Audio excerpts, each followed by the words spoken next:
keyword ranking strategies are you currently using? The entire goal for ranking is how many orders can we possibly get through that one specific search term. Now, I know there's a lot of talk in our space around like, oh, target like long tail search variations of the keyword and all that stuff. That does help. It's not going to have the most impact. So the most impact for any ranking keyword is going to be getting orders specifically through that search, getting a lot of orders. So we don't just want one, we want a lot. And also making sure that our click-through rate and our conversion rate are really high on those key terms. So I'll be honest with you, the biggest impact on ranking you can have is really by picking the right keywords. So if your question was, how do I figure out what keywords do I rank on? I would say like look for things that you can afford to spend a lot, i.e. you're not losing money, meaning ACoS isn't like so crazy high that you can't afford it. You want to look for things that you have really good conversion rates. Bonus points if you have good click-through rates here, but I would go for conversion rates over click-through rates. And then you just want to like put money towards that. Now, if you say, how do I rank on this specific keyword, then that question is a little bit different. And I'm just going to tell you like push volume. Now, what I recognize is that me saying, hey, push volume through a one specific search might mean that that's not super profitable. So that's where I'm saying like the real trick is going to lie in the actual targets that you select to rank on. Other things, some pro tips and some pro hacks are more advanced but can be helpful here, is if you have a specific search where it's like crazy expensive and you just don't really have the budget for it. Again, that goes back to keyword selection. Make sure you're selecting keywords where you can afford to spend that budget on it. But if we're on a specific keyword, you want to make sure that you're showing high enough in search that you can really get those good conversions and get those eyeballs on the product. But maybe you can't afford a ton of clicks because there's a lot of clicks and they're really expensive. And use the budget as sort of a lever to cap or meter how much money you are spending for that ranking play. Now, how effective that is going to be how many orders your market is making, and that's relative. So when I talk about trying to get a large amount of orders, it's relative to the other competition that is on that particular search page. Hello, and welcome back to another episode of Ask Junglr. This is the time and the place to get answers to your most pressing Amazon advertising questions. I'm super excited today, which, by the way, if this is your first time joining in, I want to give a big welcome to you.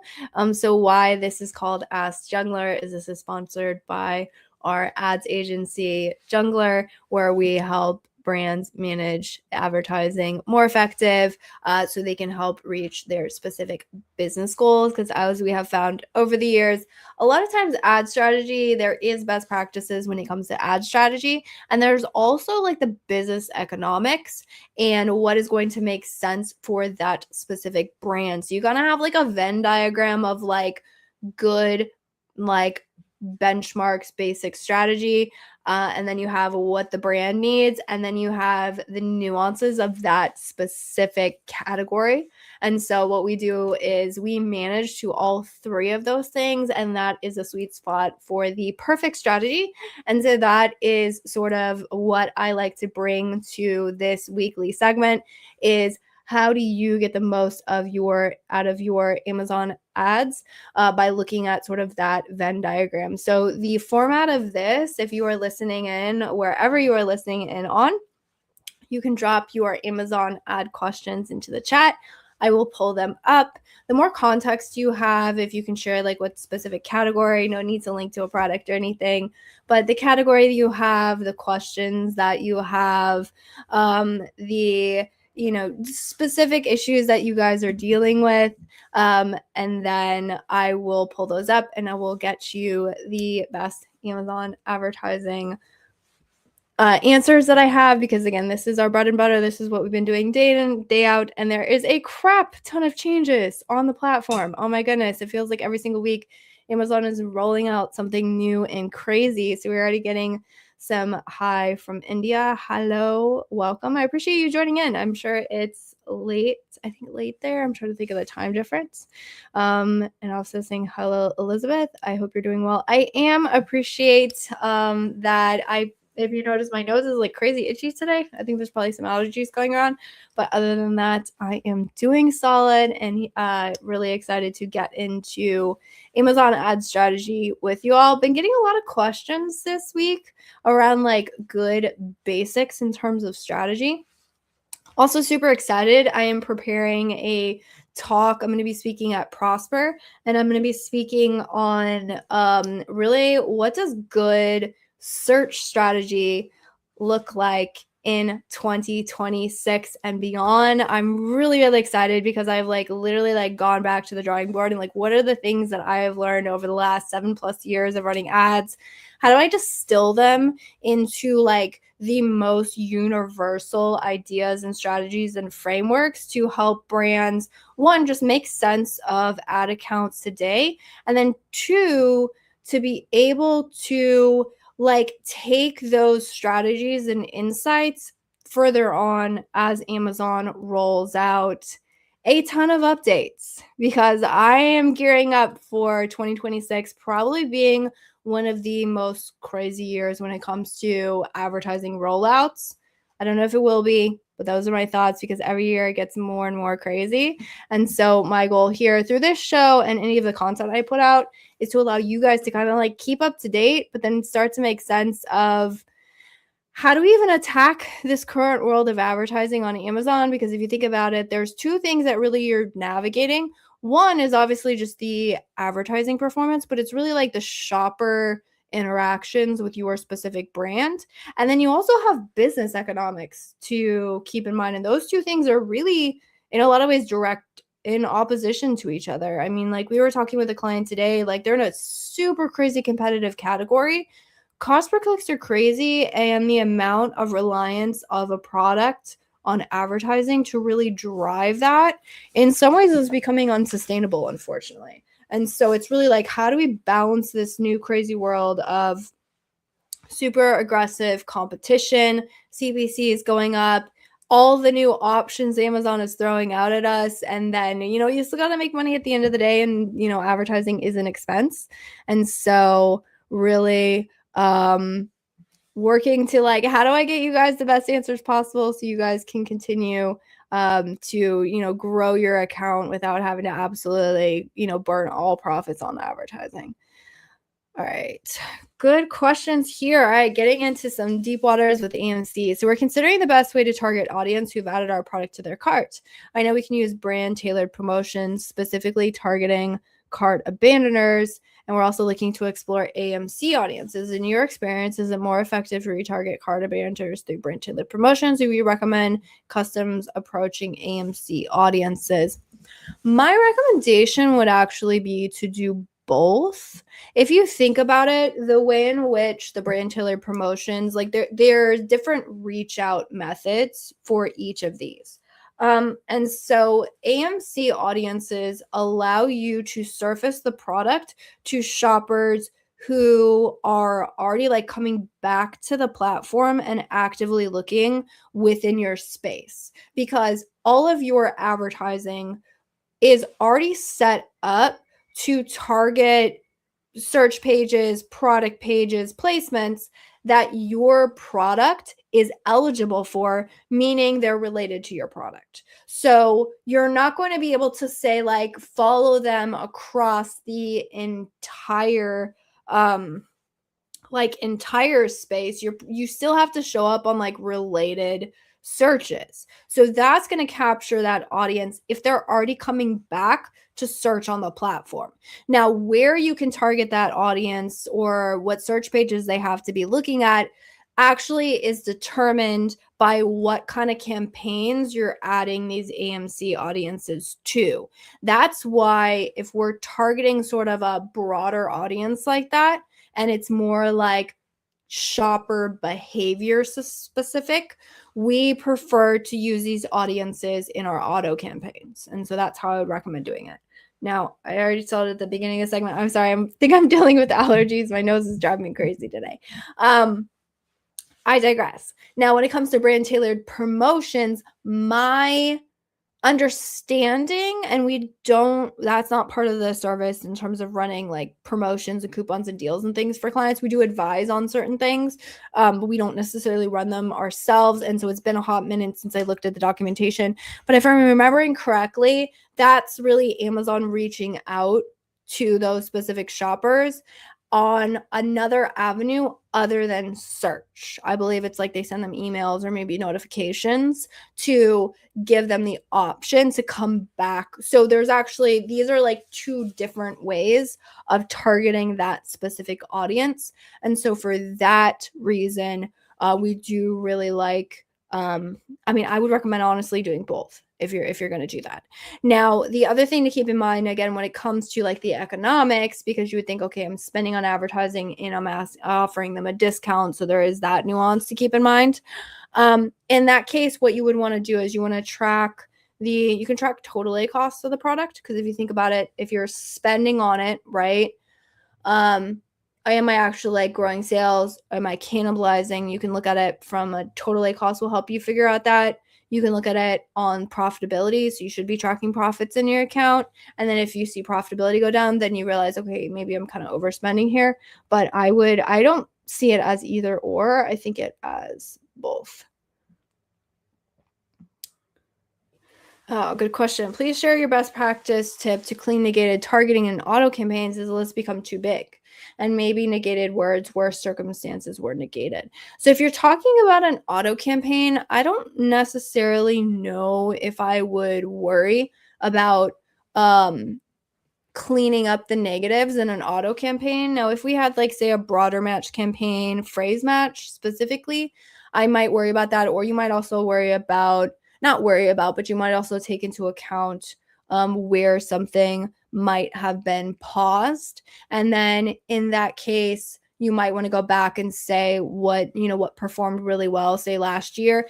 I would say the biggest trigger for this would be if you have a highly seasonal product, or there is a product where you know that there is a time frame where it does really, really well. And then we're kind of moving into, we might be, say, a month out from that, maybe like 3 or 4 weeks out from when we know that there's like peak season for a product. And there, what you should be doing, so this is something we do, is you would actually want to go back and you would want to archive. So last year, I would want to have archived all of the keywords, the campaigns. I would want to have a record of all the search terms that worked really well for that product via peak season. And then what you can do is you can go back and then you can evaluate your current ad structure and say, okay, were there specific campaigns that we were running that worked really well? Were there certain search terms that were performing really well last year, maybe in the auto campaigns, and then we would want to do a cleanup. So that would honestly be my only trigger for that. And also, I do want to say we're not one to add negatives to an existing like broader targeting campaign if we're relaunching that same keyword in exact match somewhere else. So we don't add negatives to the autos or broad match. What we've actually found, if you are running that strategy, that oftentimes if you get more and more restricted on your broader targeting campaigns, oftentimes what happens is you drive up your own cost per clicks over time in the account. Actually, if you had an account in 2026 where you're only targeting exact match, I can almost guarantee you that you're overpaying for all of your traffic. And so I wouldn't get super restrictive, which means when it comes back to like going back to evaluate things, we shouldn't have negated anything unless it was underperforming in the original campaign. We absolutely use negatives when it comes to, getting rid of traffic that's unprofitable. That's like a huge thing that you want to do. But in terms of like preemptively going through and adding a ton of negatives and doing it that way, we wouldn't. So the only reason why something would be negated is if it, again, was not performing. But again, there's that factor of, was it performing before? So for that one, whenever we have seasonal transitions or we're going up to say like a Q4, some products it's like Mother's Day, Valentine's Day, what would it be, the other time triggers? If you have products that have a weather element to them or a seasonal element, so an example is like a lot of our clothing brands, like they might have like their winter items and their spring items and their fall items, and you can kind of anticipate that transition. In that case, you would want to look at, okay, what was performing last year, and then we just want to do an evaluation of like what campaign should we be pushing on, to, again, that would be our trigger. All right, so the question is, if a customer clicks on our product but doesn't purchase and retarget them via an AMC audience, what is the attribution window in that scenario? In other words, they engage with our retargeting campaign afterwards. How long does Amazon track the click of potential conversions, and how is that changed to attributes handled? Good question. So Amazon advertising inside Ad Console uses what's called last click attribution. That means whichever ad is the last one that they clicked on will receive credit for that order. Now, if you're using AMC not for like getting audiences and targeting them, another way that you can use AMC is for doing an evaluation of shopper and consumer behavior on your products. And so for there, it is kind of helpful. They call it, I believe the nomenclature is like path to purchase. So what is a path to purchase that someone has? Like, how many times have they interacted with my ad? Have they seen my ad multiple times? What happens? And you can kind of look at groupings of different shoppers. So you say, okay, I want to look at all of the shoppers that only saw my sponsored product ad and clicked on it, right? I want to see a group of shoppers that saw my sponsored brand ad, clicked on my sponsored brand ad, and then saw a sponsored product ad. And so you can kind of, so what you do is you group the different shoppers into buckets, and then you say, okay, what is the performance of this segment of audience? Okay, so if I segment an audience that sees a sponsored brand ad, but then purchases their sponsored product ads, I actually have way better performance. So that would be an argument for, say, running more sponsored brand ads, right? Even if my sponsored brand ads aren't getting the credit for those sales, so maybe my ACoS is higher. That gets into more high-level tactics, though. I would say, like, you have to understand the nuance, and you also have to have a brand that is okay with you surfacing that and say, okay, if we run a sponsored brand ad, I know sponsored brand ads say ACoS is really high, ROAS is really low, but if we looked at a zoomed out view and we can segment this audience and we say, okay, look, if we have a sponsored brand ad and a sponsored product ad and somebody interacts through that whole flow instead of only the sponsored product ads, then we have a much higher conversion rate, and you have much better new to brand, meaning a shopper that has never purchased from you before, and we have a really good repeat purchase on this product. Ergo, we can make the argument that it makes sense to run more sponsored brand ads or to continue to run our sponsored brand ads, even if technically the return that those campaigns are showing is low because there's last click attribution in Ad Console, if that makes sense. But again, that requires a brand that's comfortable with having that conversation, that is okay with investing in ads at a loss on certain levels. Typically, the brands that are most interested in this kind of data evaluation tend to be,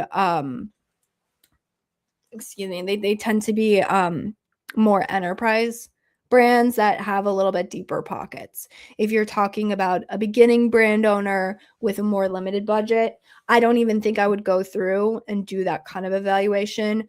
I would just focus on I would just focus on like the last click attribution. That should lead you to the right conclusion. I think the only reason why you would go through and you would do that evaluation and kind of look at a longer time horizons and kind of have a more zoomed out view would be if you have like really good market saturation and you're kind of saying, okay, how do I make more incremental moves here? How can I get much more strategic because the market has gotten really, really sophisticated? It gets more and more competitive. I just really need to be able to like double down on things because I need to know where to spend my money to get the biggest bang for my buck. In that case, again, a zoomed out view is probably going to be super beneficial there. But again, you want to be I wouldn't, a lot of these things with new things, actually this is a concept that I'm fleshing out, and so if anyone has any further follow-up questions or things, when it comes to AMC placement percentages, sponsored product video, when Amazon rolled out sponsored brands video or Rufus, really whenever there's sort of a new, I'm saying ad type or ad targeting, really the thing that it affects is impressions. So if you think about it, if I'm targeting, say, a keyword, okay, so there's only there. Let me go back. Okay, so we're targeting impressions, right? Any new thing that is introduced, it affects impressions in some way. So the only two ways that it can affect impressions is it can either make you eligible for more impressions. If you think about this, Rufus ads, right? That's a completely new placement. Is it a completely new placement of ad? Rufus was one. Trying to think, like sponsored brands video is a whole new placement. Now you can make the argument, okay, what if I'm already on the search page? But it's a whole new placement that you're eligible for, i.e., you can generate more impressions, right? Or the other way that these new rollouts happen is they can help you get more specific and more granular with the impressions that you already have. So let's think about it in the context of how we're talking about AMC. If you attach an AMC audience to a campaign, what you're doing is you're saying, okay, this specific campaign is eligible for a ton of impressions, but my AMC audience that I'm attaching to this is getting more specific on a subset of those impressions that I'm trying to drive. Or with sponsored products video, right? I'm taking all of the potential impressions that this campaign can drive, and I'm saying, okay, for a subset of where I can be eligible, this is going to ideally improve the quality of the impressions that I'm generating. So when it comes to thinking through how to apply these new ad types, you want to think about it in the context of what is this going to do to what is the theory behind how this is going to affect impressions? Is it that I'm trying to get more impressions? Ideally, this drives more traffic. Or am I trying to improve the quality of the impressions that I have? And when it comes to improving quality of impressions, the idea is that if I'm improving the quality of the impressions or the shoppers that I'm going after or viewing, I want to say, am I getting better click-through rates? But more importantly, am I getting better conversion rates? Because the other thing that you will note is that as Amazon rolls out all of these new options to, again, be more segmented in impressions, it's the only thing I can do is spend more. It's only because everything is a placement percentage increase and there's no decrease. So what does this mean? I can't add negative audiences to my campaigns right now. Potentially in the future, we might have the ability for these audience or these types, we might have the ability to negate things, but as of right now, we can't. The only thing that we can limit on traffic is negative keywords. So that's getting rid of a subsection, but that's not like a new thing, right? So if you think about it in the terms of placement percentages, Amazon's allowing me to spend more so I can bid more for certain Rufus audiences. I can bid more for where my sponsored products video is going to show.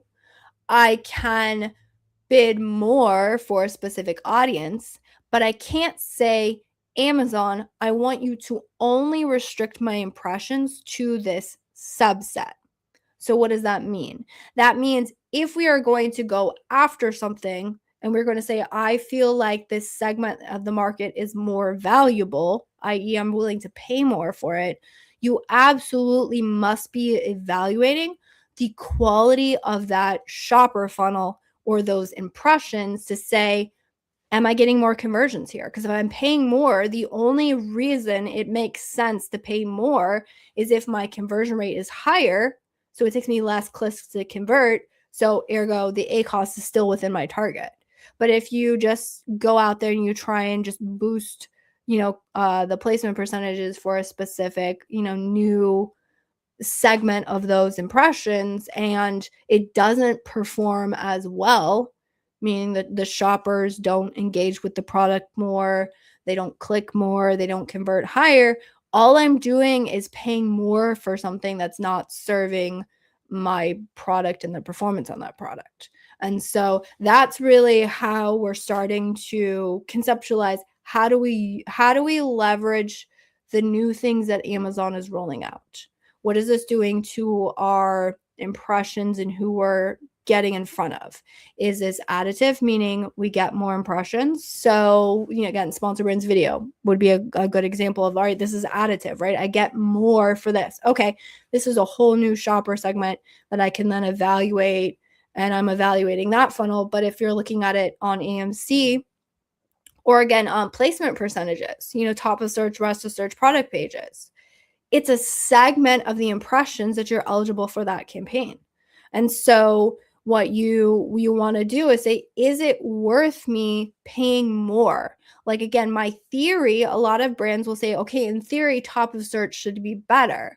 Does top of search convert higher? If it doesn't make any sense to go after that. Rest of search will rank. If you get enough velocity on rest of search, you will rank higher. It doesn't necessarily mean you have to be top of search with your ads. Now, a lot of times the velocity you get top of search, maybe you need that much impressions, but if you're not generating a ton more impressions top of search, there's no need to overspend for something if you're not getting something back for it, either in low ACoS or ranking, so you're getting organic orders. You need to have some sort of return. Now, it could be a long-term returns, meaning, again, I'm gaining market share, I'm gaining ranking, or it could be a short-term return, i.e. low ACoS. But you need a return somewhere, right? Because none of us can put money into advertising and continue to spend at a loss for years. Like, businesses just don't work that way. You need to get some money back. Again, it could be short-term money back, low ACoS. It could be long-term money back, organic ranking, which means my total ACoS should decrease because I'm getting more organic orders, but I need a return. And so that's sort of the playing field we find ourselves in right now in 2026 in search is where's my slot machines that I can put the money in and I know I either get immediate return, i.e. low ACoS, or I get a long-term return, and then what are the levers at my disposal in terms of where I'm going to target those, I'm going to say shoppers, because audiences is going to be, confusing because there's AMC, but it's basically like, where are those shoppers? All right, we got a long one here. Let's pull it up, and then I'll probably pull it down because then you guys can't see me. All right, so when we launch ads for keywords such as lip balm SPF 50, lip balm for dark lips, lip balm for dry lips, we see strong conversion rates during the first month. However, in subsequent months, there's a sudden drop in conversions, even though the keywords, placements, bids, and creatives remain unchanged. What is more confusing is that during the same period, competitor brands show increase in sales too, like Helium 10, while sales decline. Could you help me understand? Are your competitors doing anything to their pricing? That's what I would want to know. So there's two reasons why conversion rates would drop. One is, like I said, if you've done something to, there's a couple of reasons. All right, let me think through this. Most likely, when you haven't made any major changes, is that there has been a change, but it's not a change in your product. It's a change relative to the market. And if you're not really touching anything, there's probably 2 changes that might be happening. So one is your product may drop overall. And I would look here at if it's a Seller Central account, you're going to have more ways to analyze this potentially. So I would want to know, is it just the ad conversion rate that's dropped, or has my unit session percentage dropped, i.e. my organic conversion rate? And so the ways in which you would check this is you can look at search query performance reports, which will be helpful to see like how does my conversion rate differ. Actually, search query performance reports would be helpful for the second thing. But I would want to know, again, is it relative to the market? Sometimes what I have found in certain, you're saying lip balm, that's a pretty competitive category.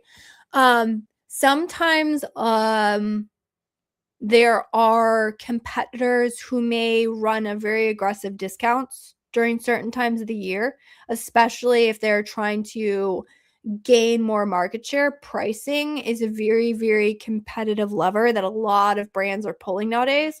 And we've had several brands like this where it's like we haven't done anything to our product, but because competitors have significantly decreased their and again, in lip balm, it might be that there's other like really big brands that might be running even just like advertising campaigns to drive traffic. And so there again, your conversion rates will probably go down relative to the market because there's other competition that are just eating it up. We had one brand, really, really cutthroat competitor. Their strategy was actually to drop their pricing by $10 for like a week. Everyone's conversion rate across the entire market absolutely plummeted. It wasn't because they did anything different. It was because there was a competitor. So relative to everything else on that page, we just weren't competitive anymore. So that could be the one thing. The other thing could be that I would check to see how your placements have performed over time and where the impressions, because again, relative to the market. So if you're saying like, hey, our bids and our placements like haven't really changed, yes, that could be true, but your bid and where you're eligible to show up could change relative to the market. So again, if you're going into season and all of a sudden all of your competition is saying, hey, we're willing to spend double for this traffic because it's really high value traffic for us, then your bid, again, relative to the market is just not going to be competitive, which means you're going to show lower on search, which you might have lower conversions there. So that would be the other thing. So most likely when I have these things where it's like, hey, nothing we did really changed. I'm not sure if you're looking at other factors outside of advertising. So other factors being like, has the product changed in price? Like just because advertising hasn't changed doesn't mean that other factors on the brand haven't changed. So again, did they increase price? That's oftentimes decreases conversion rate. Was there a coupon that was running on that product? And then the coupon's no longer live. That could decrease conversion rates. Was there some recent negative reviews on the product? That would decrease conversion rates. Inventory is a huge one. So what we have found is that as a brand starts to near and then get lower than 30 days of inventory in FBA, you will see a decrease in the conversion rates. Now, what we've kind of found is that if you have more than 30 days of supply, I think the sweet spot we found is about 45. We tell our brands like somewhere between 40 and 50. So 45 makes a good sweet spot. If you are less than 45 days of inventory, oftentimes your conversion rates will decrease as well. So again, that could be a factor as well. If you were selling really well and then all of a sudden you have less coverage. So I would say most likely it's a difference in the product itself and the offer, or a difference in competition relative to the product. Those would be the things that I would look at. But fantastic question, and it's definitely something that is a conundrum, I will say, for sure. Those ones can be very, very difficult, and I think that's where it makes advertising is one of those things that touches everything. Like I just said, inventory affects advertising, buy box percentages. If you have resellers, we're dealing with that on some of our client accounts right now. Like sales have decreased and it's a buy box issue. And so that's something, reviews going down, that is an issue. If you have high return rates, you get that now dreaded like high return rates badge. That decreases conversion rates. Anything that touches on conversion rates will affect advertising. So there's all of those accentuating outlying factors, coupled with the fact that external market pressures. So are competitors willing to pay more for a specific placement on a keyword? That will affect, what kind of impressions or what kind of placements you can get in your own advertising. Are your competitors dropping their price? Again, maybe you haven't done anything, but how is your product doing relative to the market? Maybe you haven't really done anything crazy to your listing, but let's say all of your competitors go through and intensely optimize all of their listings. And so all of a sudden your conversion rate is no longer as strong. Again, not because you've done anything, because like relative to the market. If your competitors drop pricing, again, maybe you haven't done anything relative to the market. There's a downtrend. Or another one, external factor. Now, this wouldn't affect conversion rates, so I don't think it applies here. But you might also have a decrease in search volume is a huge one. So again, consumer demand, understanding what kind of consumer demand exists, the ebbs and flows of consumer demand. And one of the major ways in which we look at this is on the is the search volume trends on a specific keyword, especially top keywords. We would want to track that. So there's so many things. And honestly, that's one of the things that we do all the time. So again, we run advertising for clients, but we are constantly notifying clients of buy box issues that we find, inventory issues that we find, competitors that are dropping pricing that we find, buy box. Again, I already mentioned buy box issues, search volume issues in their niche, everything. And yeah, it's a lot. Oh goodness. Do you have any reseller accounts? We do have some. So what we found is with resellers, it really depends. I mean, on if they make a good fit as a client. Because resellers, anyways, there's nuances when it comes to advertising. So you're saying I just connected a new client up to Sellerboard to start making a lot of money last quarter. He was a net loss of 60K. He was shocked to find this out. Any tips? I would say you definitely want to look at buckets of where the profits are going. So I'm trying to think of buckets. And again, you got to adjust advertising. So a lot of times it might be advertising, but sometimes like I don't know if he has high returns. So if you have seller board, you should be able, I believe seller board has a P&L in there. If they don't, you would want to figure that out. But then the question is, okay, how much does it take me to get this product? So if it's a reseller, it's like, hey, what's the cost? Okay, so no running ads at the moment either, is what you're saying. So it's not advertising, it's some other bucket. So what you want to look at is, I would say, like, what is the profits on the products? And resellers just means like, I don't know, like there's different types of resellers. Meaning there's people who like go scan and find it in stores. So that one's probably a little bit more difficult to track the actual like cost of goods. But I would want to know, like, what are the cost of goods? And then what are all of those line items that are drawing from the cost of goods? And then what is the bucket that we could potentially look at moving on? So are returns a huge problem? Okay, that's another one. What kind of costs? Is it shipping costs that are causing issues? Like, what is the biggest bucket? I mean, of course, there's FBA fees, right? I would want to look at that bucket. Advertising, obviously, but you said that he isn't running any advertising. So really what it is that you need to start investigating is, one, how much profitability do we even have before we sell on Amazon? That's a huge one. Like if you have a product that has very slim margins before you even list it, you're already behind the 8 ball, like bar none. Actually, I'm looking at potentially doing like interview style video with someone I know who's his expertise, he has a lot of expertise, but one of them is around negotiations with suppliers, which, by the way, drop a like or comment if that would be helpful. But what we're finding is that, like, if you don't have good margins before the product even hits Amazon, then the amount of wiggle room you have is going to be really, really slim. So that would be a major one to evaluate with him. And then again, look at all of those line items that are pulling out from profitability, and then just see, okay, where is the biggest drag coming from? You know, is it shipping costs? Okay, is there any way to get it down?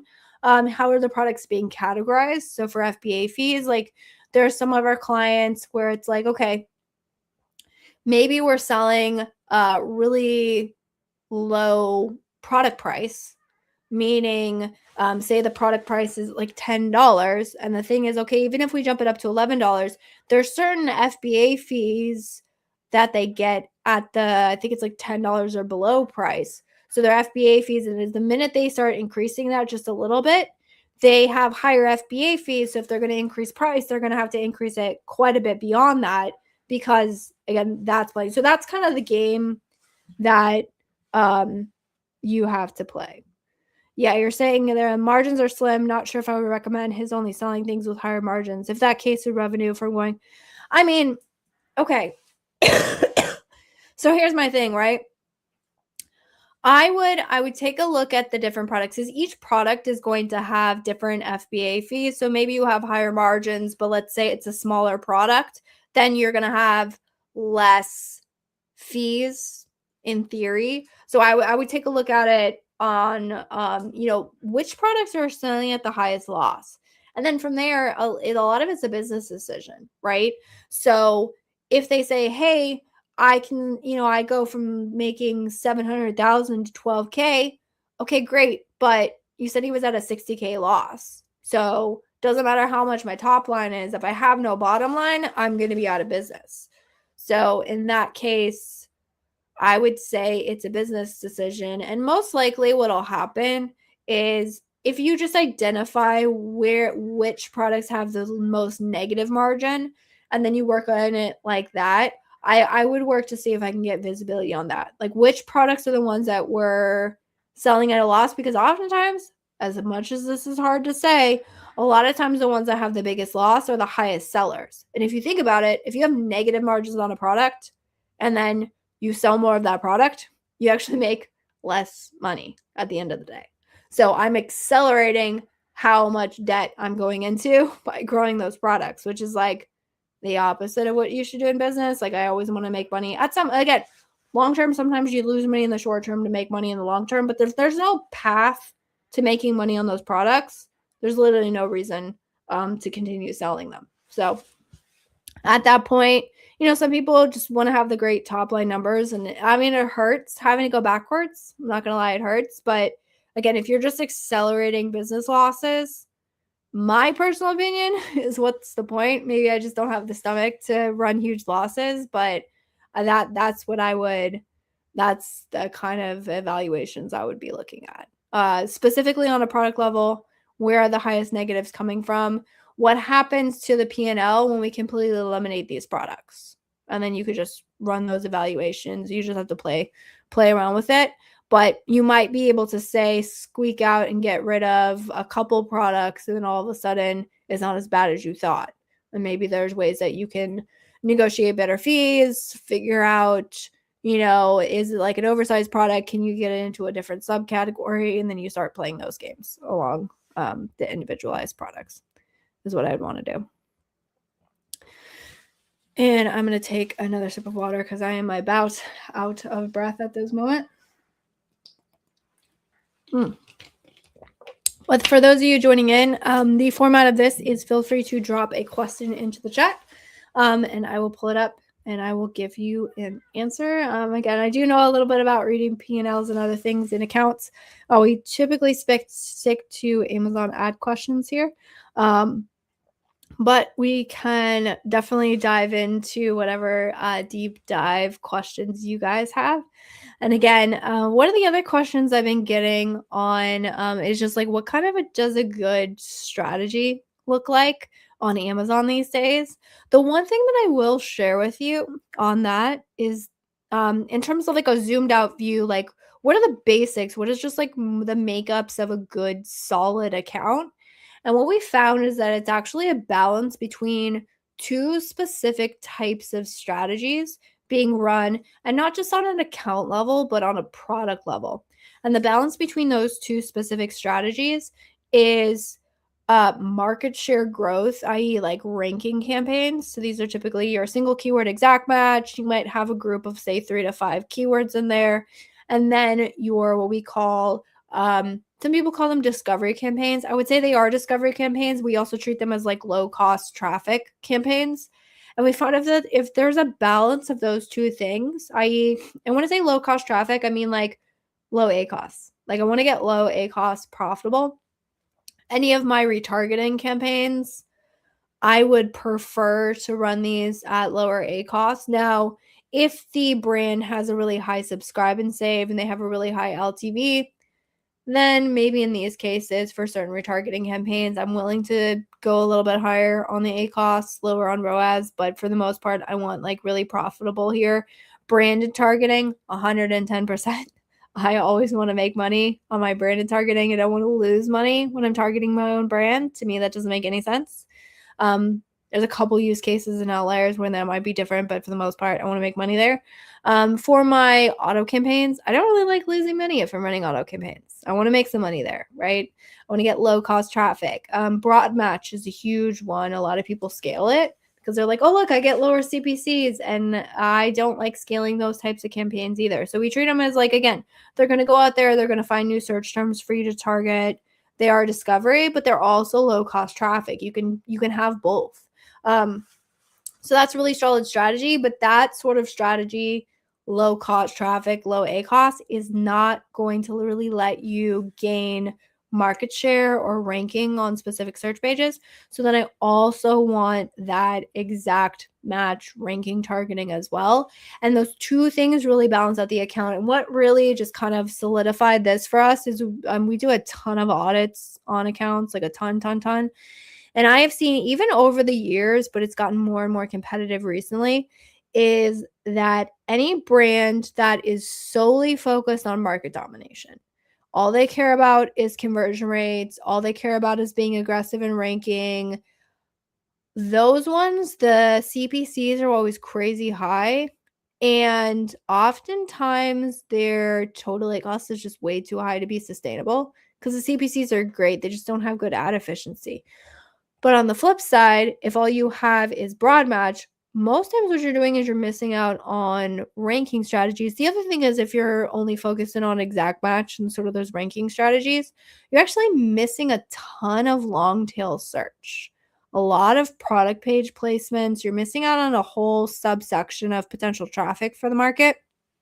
But then again, on your broader targeting, what we found is that if all you're running is that strategy, and I've seen it, like I've audited a brand recently, all they're doing is auto campaigns. It is bananas. And guess what? They're not growing right now. They've stalled and they can't figure out how to push past it. Maybe the fact is that you don't really have that sort of market share growth strategies in place in your account. And the other thing is that if you try and scale and get more market share, leveraging auto campaigns or broad match campaigns, or again, these like more low cost discovery / low cost traffic campaigns, you will start to get a lot of ad inefficiencies because you're paying just too high CPCs across a wide variety of searches. And the account will get very, very volatile, meaning you'll have like good performance one day and it's bad and like ebbs and flows, and it's not stable. And so what we find is that you really need those two sides, those two balancing strategies in the account. One, so I can just balance it out with low cost traffic. And then the other one, so I can push on market share where I need. And that will give you much better account stability and much stronger growth over time. And that strategy, that dual strategy, is also the one that allows you to drive down total A costs over time.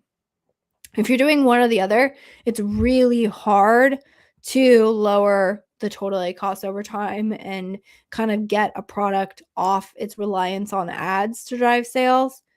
Again, if you focus on one or the other, you're kind of going to end up pretty stuck. But if you can have those two strategies in the account pushing forward, that's what puts accounts in a much more stable territory for sure. And that has come through years and years and years of audited accounts, seeing what happens in accounts, seeing what happens when account comes in focused on one or the other. That's kind of that is the overarching strategy that really moves brands forward when it comes to leveraging advertising to grow. That's really kind of the holy grail of strategy, and it can come in different shapes and forms for sure. Like how many auto campaigns, how many broad match campaigns, etc. All right, please guide me regarding Amazon ad strategy and GCC market. What are the trending products categories? Reseller account, we don't start on Amazon. We are resellers in electronic categories. How much budget do you require for entering market? Because Amazon FBA charges too much. So this is getting into more product selection, which is a bit outside my area of expertise. I would say the main thing you would want to focus on is there a market that has a good, what would be the word? Like good demand in that market, and you have a product that you can differentiate in a way that the shoppers actually care about. So an example, like differentiation could be just like a different color, but the question is, does that market give a crap, or do those shoppers give a crap if you have a different color? The answer is sometimes yes and sometimes no. And you can actually find that out by doing keyword research for that specific category. And in terms of what kind of budget is needed, it depends on the cost per clicks of that category. So a lot of these days, keyword research tools will give you the average bids in a specific category, and so you can kind of benchmark. Okay, what are the CPCs that I need, etc. Do you have any strategies for using deals to boost organic rank? I have a few products with high price, low budgets, but it's tricky to push rank aggressively. Clients are open to deals.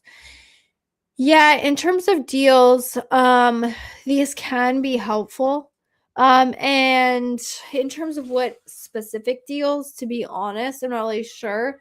I would test to see which deal gets you the higher conversion rate, because that's really what the reason why brands would lower in price, because they're making less money at the end of the day, is because oftentimes lower price has higher conversion rates, so you can get better sales velocity at a lower price point. That's the game. If you lower the price and you didn't get any more, your conversion rate didn't increase, click-through rates didn't increase, what's the point? Right? You're just making less money. Might as well go back to the regular price. So that's kind of what a lower price point can do. It's not that there's any like magic in it. It's just, typically speaking, on average, if you have a lower price, more people will buy. So then the question is, when it comes to deals, can you just use a coupon? Does that help with conversion rates? Because that would be more cost effective. Or is there a specific deal that allows me to get higher conversion rates? And oftentimes I would go into this just saying, hey, this is a test. We're going to run this. This is what it's going to cost. And our theory is that conversion rates will increase, and then we're going to watch this so we have a much better idea of, is our theory correct? Does click-through rate. So I would want to track when I'm running the deal, when I'm not running the deal, what does that do in terms of sales velocity? You also want to look at the sales after, you take out whatever cost you have for the deal. So it doesn't make sense to run. And you might find, it depends. We do have some clients where they have more premium products. Now they have a really strong brand behind them. And they're like, look, we just don't lower price because we are a premium product. And that's, they have other channels, like they sell on D2C and they sell through several other marketplaces, and they have resellers that sell to retail. And so they're like, hey, look, us lowering price devalues the brand across all of our other channels. And so in that case, they don't do deals. Now, they do have a premium brand. They have a brand that is well recognized, and they can play that game. It's not like we just don't lower price. I want, I'm premium. If you're an Amazon only brand, if you don't have any other D2C, if there's nothing else that is affected, then I think personal opinion, is a little bit foolish to not test pricing at all. But I recognize that there are circumstances where brands are like, hey, we have these other retail channels. It does devalue our brand. We're thinking of a much larger picture than just Amazon. And there are those brands where I would say in those cases it is correct. So long story short, I don't know what the rationale is for not lowering price. Again, it could be cost. It could be like, hey, we just don't make profits when we lower price. Okay. Fair. But in terms of what deals to run, I would just say you would run a test and see which deals get us better conversion rate and better business economics. And then you have a much better strategy to go forward with testing on things. So with that, I believe that was our last question. Technically, we have a couple more minutes in the hour, but I do have a hard stop. So I believe we're going to end there. This has been absolutely amazing. I really appreciate everyone who tuned in. So again, this is the Ask Junglr podcast, where you can come and ask any and every question around Amazon advertising. And so I look forward to seeing you guys all same time, same place next week. Come with your Amazon advertising questions, and we will get you the best answers possible. Thanks, guys. Appreciate. And that wraps up this episode of the Ask Junglr Amazon Advertising Podcast. I hope you found these insights and strategies helpful in your Amazon PPC journey. Remember, if you have a burning Amazon ad question that you'd like answers to, head over to junglr.com/live to join our next live Q&A session. Until next time, keep optimizing those ads and stay hungry.